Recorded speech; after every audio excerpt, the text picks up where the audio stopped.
बिस्मिल्लाहिर्रहमानिर्रहीम। अस्सलाम वालेकुम। आप देख रहे हैं यूट्यूब चैनल आम सी बातें। कराची के बल्दियाती इंतखाबात में तहरीक लब्बैक की सीटों की तादाद, तहरीक लब्बैक के अमीर का बयान और धमकी, इस वीडियो में हम इसी के मुतालिक बात करेंगे। नाज़रीन कराम, कल कराची और हैदराबाद में बल्दियाती इंतखाबात हुए हैं, जहां पर दिल खोल कर धांधली की गई है और नाज़रीन कराम, खास तौर पर पीपल्स पार्टी के लिए रास्ता साफ किया गया है। इन बल्दियाती इंतखाबात से पहले अवाम को इस कदर कंफ्यूज किया गया कि आखिरी दिन तक किसी को यकीन नहीं था कि बल्दियाती इंतखाबात होंगे।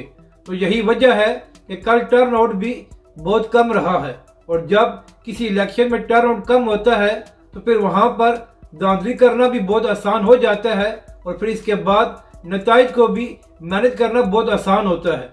तो नाजरीन कराम, हालांकि सिर्फ चंद शहरों में बल्दियाती इंतखाबात हुए हैं और टर्न आउट भी बहुत कम था, मगर इसके बावजूद अभी तक मुकम्मल नताइज सामने नहीं आए। तो आप खुद अंदाज़ा लगा लें कि कल के बल्दियाती इंतखाबात किस कदर शफाफ थे कि अभी तक नताइज सामने नहीं आए। तो इसी हवाले से जमात इस्लामी कराची के अमीर हाफिज नईमुर रहमान साहब का एक बयान सामने आया है। हाफिज नईमुर रहमान साहब ने धमकी दी है कि अगर नताइज को तब्दील करने की कोशिश की गई तो फिर जमात इस्लामी प्रोटेस्ट करेगी।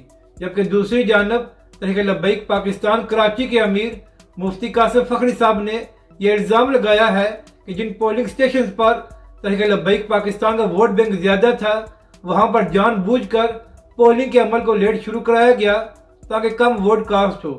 और नाजरीन कराम, क्योंकि अभी तक इलेक्शन कमीशन ने मुकम्मल रिजल्ट को जारी नहीं किया, तो इसलिए यह भी मालूम नहीं हो सका कि तहरीक लब्बैक पाकिस्तान इन बल्दियाती इंतखाबात में कुल कितनी सीटें जीती है। मगर यहाँ पर खदशा यह जाहिर किया जा रहा है कि ऐसा न हो कि हमेशा की तरह तहरीक लब्बैक पाकिस्तान की जीती हुई सीटें किसी और को दे दी जाएं।